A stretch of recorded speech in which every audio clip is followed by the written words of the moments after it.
Intelligence Committee Chairman Mr. Adam Schiff, Ranking Member Mr. Devin Nunes, distinguished members of the Congressional Intelligence Committee, thank you for inviting me today to give my assessment of the threat posed by homegrown or domestic terrorism to the people and the public infrastructure of the United States.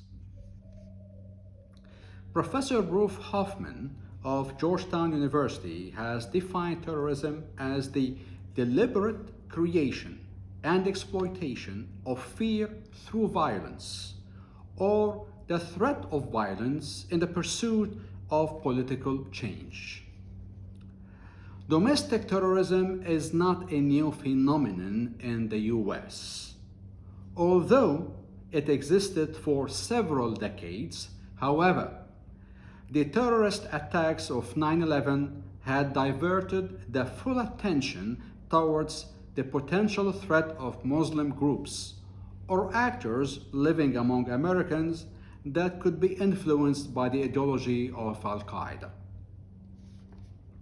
Although the threat posed by domestic Muslim extremists still exists, however, the extensive measures imposed by the US government to prevent or reduce the threat of domestic Muslim extremists have been largely successful, as demonstrated through the big drop in the number of attacks recorded over the past couple of years.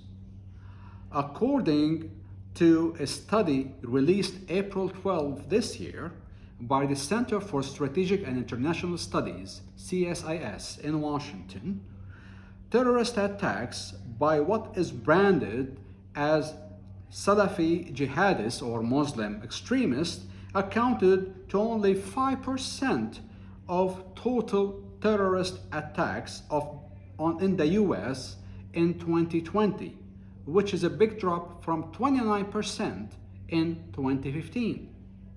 The CSIS report pointed out that driving forces for domestic terrorism have shifted from Muslim extremism to the far-right radicals and far-left extremists. It said, quote, "White supremacists, extremist militia supporters, and other like-minded individuals were involved in 2/3 of the attacks and plots in 2020.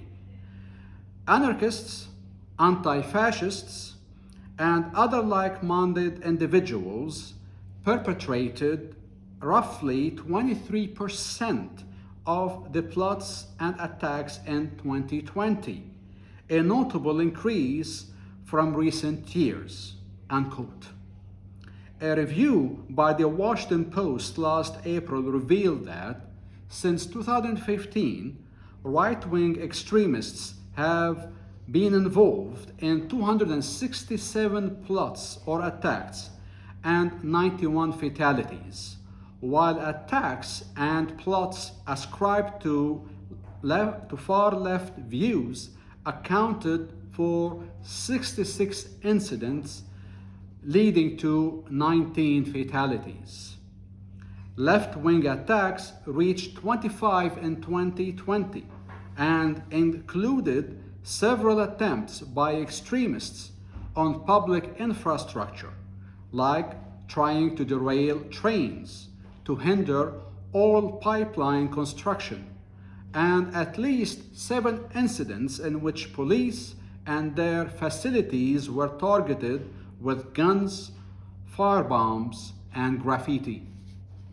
The Department of Homeland Security appears to be more than ever before focused on the threat posed by the far-right radical groups that were not heavily investigated in the past.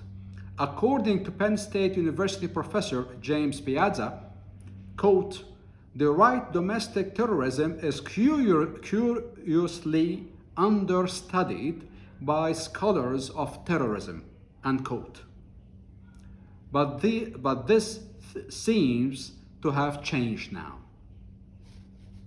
Mr. John Cohen, Coordinator for Counterterrorism and Assistant Secretary for Counterterrorism and Threat Prevention at the Department of Homeland Security, in a recent presentation at the Washington Institute for Near East Policy, said, quote, "Today, acts of domestic terrorism pose the most lethal and persistent terrorism-related threat to the homeland.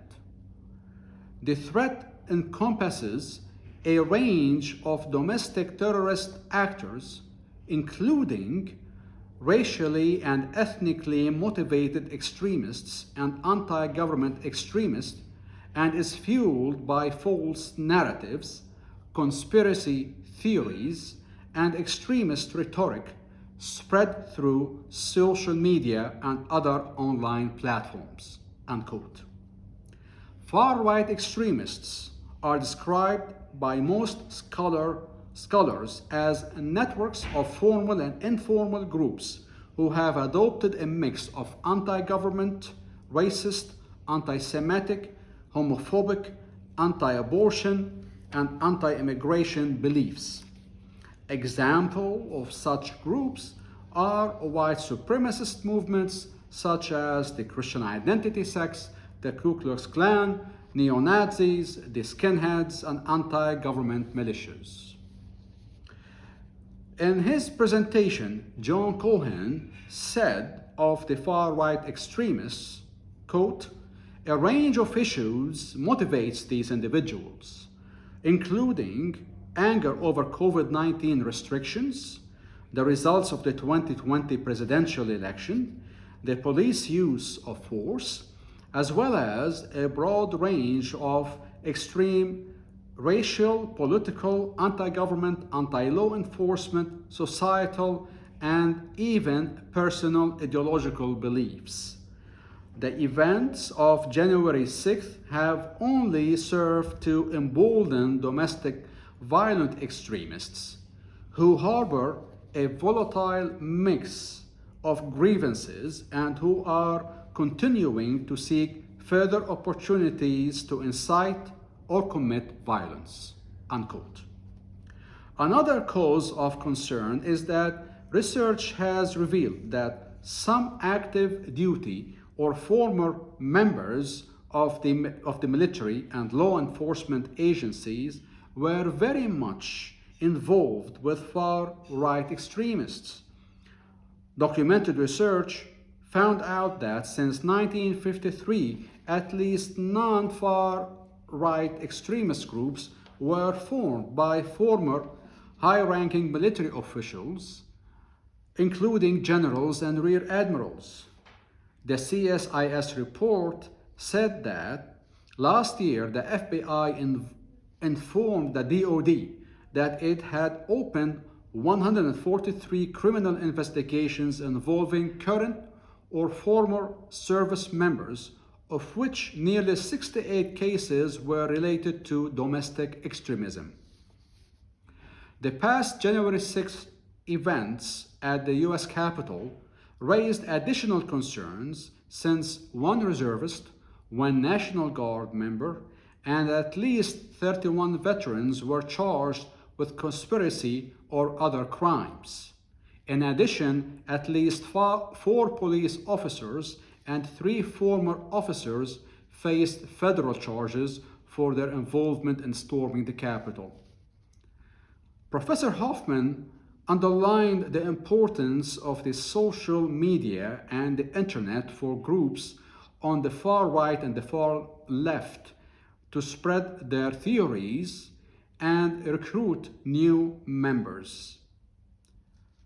Recent studies have also revealed that most attacks were carried out by lone actors, influenced by ideologies and incitements of the far-right extremist groups posted on social media platforms.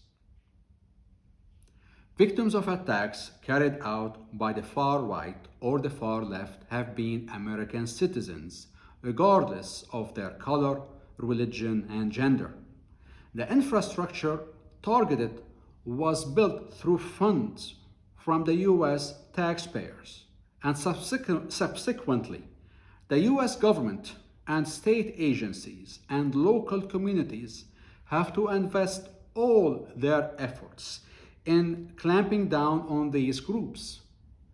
Public awareness campaigns must be carried out on all levels to enhance the role of citizens in combating this phenomenon.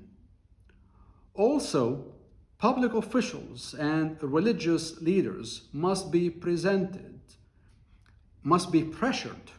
to lower the tone of their rhetoric that agitates members of these groups and feed into their respective fears and ideologies and incite violence. Rhetoric is very dangerous and the hardest to contain in a liberal democracy. Thank you to distinguished members of the committee, and I'm open to your questions.